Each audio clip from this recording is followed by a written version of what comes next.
Gaming nowadays is primarily focused on innovating what has already been done before, adding more detail, refining textures, expanding the limitations of what a game can bestow to the player. Tears of the Kingdom is a great example of this. Compare it to Breath of the Wild at a base level and it seems like the same game, but take a moment to take in what has been added and it's easy to see how apparent its innovation is. Tears of the Kingdom is better in almost every way. Its story is one of the best I've ever played and is somehow more impactful than its predecessor. Its increase in the number of quests, items, and capabilities is astounding, and its world is perhaps one of the most engaging and fascinating the industry has ever seen. But despite all this, I find myself thinking about Breath of the Wild more.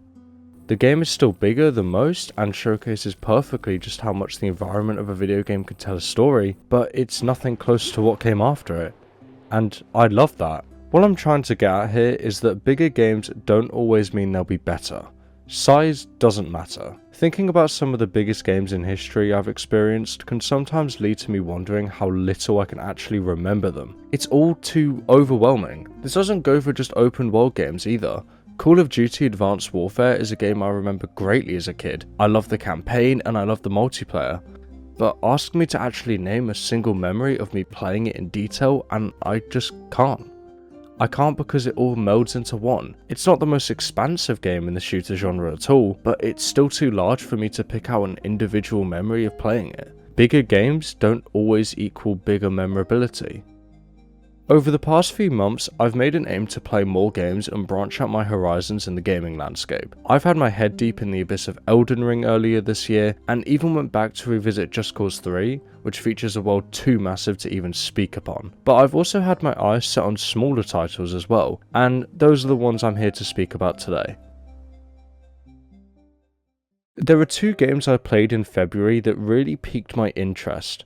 Back in 2013, at just 8 years old, I watched Stampy Longhead play two short indie games on his channel. When I recalled watching them as a kid, I started to remember everything about these videos. A car chase on a highway, chasing a woman through an underground train tunnel, flying on a plane with two close buddies, and yet, despite what seemed like a rush of remembrance of these long forgotten games, they're each only 10 minutes long. Compare that to the first 10 minutes of Super Mario Odyssey. There's a 2-minute cutscene and by the 10-minute mark you can complete the first kingdom, out of 17 of them. So when I say there are two games that I have fond memories of that are completed each in that small time frame, you start to wonder, how do I recall this all as if it was something more? If you don't know what these games are, this is Gravity Bone and this is 30 Flights of Loving. Games with almost no active players, hardly any Steam reviews, and a community lost to the fast-moving online world. Both of them are confusing messes. They end on strange cliffhangers that never explain themselves to the player, and yet I remember them so fondly. Actually playing these games for the first time recently brought back so much nostalgia. Witnessing the lack of cohesion firsthand has only made the memories from this game even more profound. And whilst I regret paying £4 for this game, I'm still mesmerised by its world, by its characters, by its story. They each feel like sitting down in the living room one day and watching a scene of a movie, then walking away only to recall it years later, and you're just there questioning how it stuck with you. They're both nothing and everything at the same time. I looked through the comments of Stampy's videos and found hundreds of people looking back and recalling their experiences with this moment in time. People saying it was their favourite video on the whole platform. Of course, Stampy's joyful laugh and funny personality is what people likely remember most, but it just wouldn't be the same without the gameplay presented alongside it. Bigger doesn't always mean better. Another example of keeping a game short and sweet is one I only just played, and I already know that I want to play it again. A Short Hike.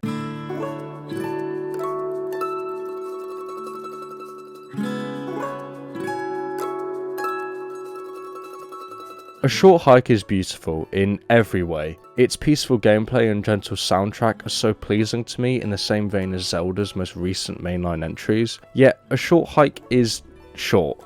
Less than an hour short, actually. Whilst it comes and goes in such a rapid amount of time, the structure of this world makes it feel endlessly replayable. The entire goal of A Short Hike is to climb a mountain and reach its peak just so you can get signal for your phone.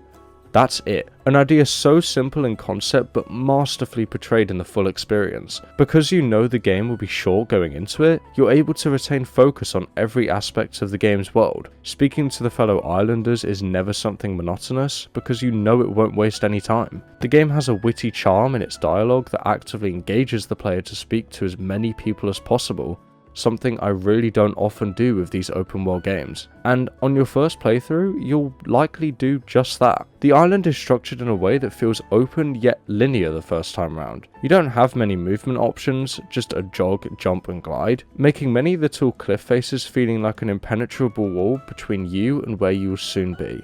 Because of the way the world is laid out, you'll almost always follow the same route in this open-ended area until you speak to the right people and suddenly gain an understanding of where and what you can do. A short hike has a world record time of just over 2 minutes, and that's not with any crazy out-of-bound glitches or over-the-top strategies. It just involves getting to the top via a few small oversights by the developer. However, your first experience will likely be closer to an hour, as you get lost in this tiny island packed full of secrets, quests, and activities that end up sucking more of my time away than I ever realized in the moment. Because of its short runtime, it doesn't have an overabundance of content, but I think that works to its benefit.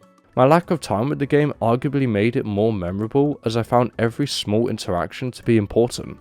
Reaching the top felt like a true accomplishment, even though it took barely any effort. A short hike is an example of a bite-sized open world game done right, and I think everyone watching should play it if they haven't already.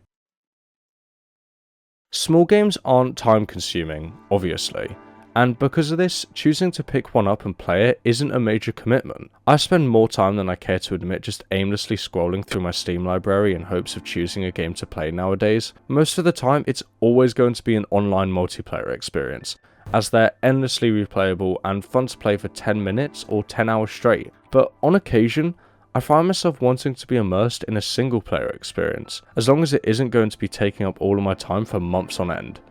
In some of my recent videos, I've spoken about some short games I've played, games I doubt I would have tried 5 years ago. However, now that I'm older, I'm much more interested in experiencing something new, and something new is piquing my interest for a while. A game I ended up completing twice in 23 minutes. A game I think is one of the strangest I've ever played. And that game is called Milk Inside a Bag of Milk Inside a Bag of Milk.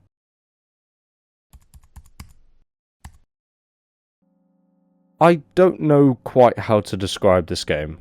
The description on Steam is very simple. A short story about what sort of challenges everyday little things can be, help the girl buy milk, be the first not to disappoint her. I knew practically nothing about it at first, and I think that's really paid off. Milk Inside a Bag of Milk is haunting, it's captivating, it's traumatizing. Being a sucker for psychological horror, I went in expecting something interesting, but more than likely not very engaging. But that isn't what I got at all. I was focused. I wanted to understand this character. I wanted to know why I was saying the things I was. I wanted to know.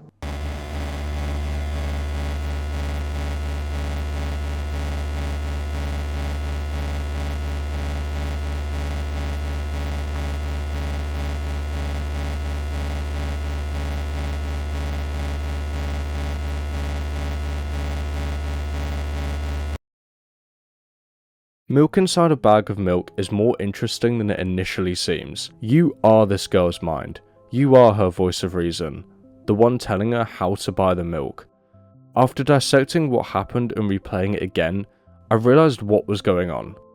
This girl is withered, suffering from some form of mental disorder that is constantly affecting the world around her. The monster at the cashier isn't real. The irrational thoughts in her head aren't real. You, the player, aren't real.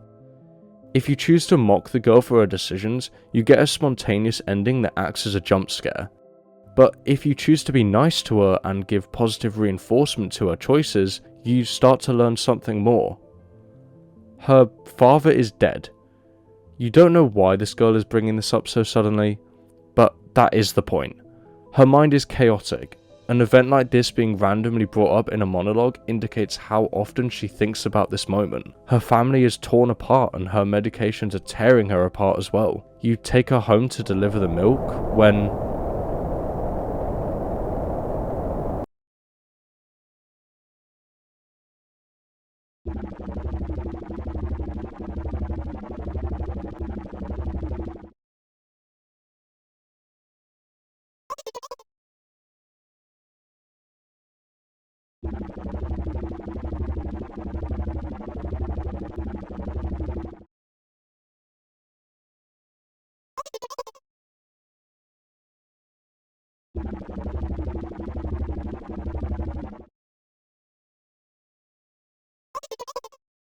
This ending is confusing. My friends that watched and played this game themselves didn't find it anything special, but for some reason I did.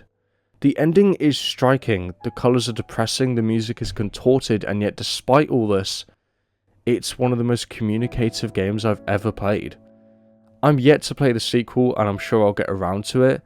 I just think I still need time to process it. Whenever I think about horror, I can't see anything but the mother's face staring into my transparent existence in this girl's mind. A story so short yet so unbelievable like this exemplifies the purpose of this video. It took me 20 minutes to unravel this entire narrative, and I think if it went for a second longer, I would have felt tired of it. The power of good game design really does go a long way. Bigger doesn't always mean better. So far we've spoken solely on games created by small teams of a few people or even just one person. Games that were likely passion projects aimed to showcase their capabilities as a developer, but what about the big, small games? Does that make sense? Valve is one of the most notorious game companies ever. They may not know how to count to 3, but they sure do know how to make some great games. And 2 of those games you've likely played. Portal 1 and 2 are the kings of storytelling puzzle games, and they've been the kings for well over a decade now. These 2 are what I consider to be the pioneers of modern short-form gaming. The world building in this series is second to none. I already made a video on the original game which you can watch now, so let's focus on one of the best sequels ever made. I absolutely love Portal 2 in practically every way. Its level design is tight and cohesive, simultaneously feeling separated yet congested as you traverse the derelict remains of the Aperture facility. The writing in the game might be some of the best ever conceived, with GLaDOS and Wheatley being 2 of the most captivating and detailed characters in the history of the industry. The twists and turns the story takes as you witness the downfall of Wheatley's initial supportive persona is unforgettable and continues to be adapted from to this day. Couple that with the game's clinical atmosphere and one of the best endings to a game I've ever experienced, makes it a continuous benchmark like all other Valve games seem to be. But why am I talking about it? Because it's short. Duh. Portal 2 is one of those instances where I feel like there's more to it than there really is. The average player could finish it in 6 to 7 hours, yet Breath of the Wild usually takes upwards of 50. So how are they both considered some of the all-time greatest, despite having such a vastly different amount of content? Surely the game with more content is better, right? It has more features and includes more opportunities to have fun. In some games, yes, that is the case. Hence why Breath of the Wild is so widely praised. But this is an archaic way of thinking about video games. The sheer amount of content a game has can never take away the charm of a game with 10% of that content. There's a reason why so many massive game launches just seem to fall flat after a few weeks or months. Palworld is a great example of this. Palworld released back in January of this year, and I'm sure everyone is aware of how massive it was. I myself even put 20 hours into it not long after it came out, and I do think it's a well-crafted game with some really rewarding systems. But looking at the player base now, it's a far cry from its peak of 2.3 million concurrent players. Not only do I think this is due to the continuous swift progression of gaming, but I think its true reason for death was its lack of character. I'm not going to go down the Pokemon rabbit hole, but Palworld lacked the creative charm it needed to make itself a force to be reckoned with in the long run. That's been happening for years, and will keep happening for a very long time. That's why I think smaller games leave such a lasting impact. They're harder to replicate.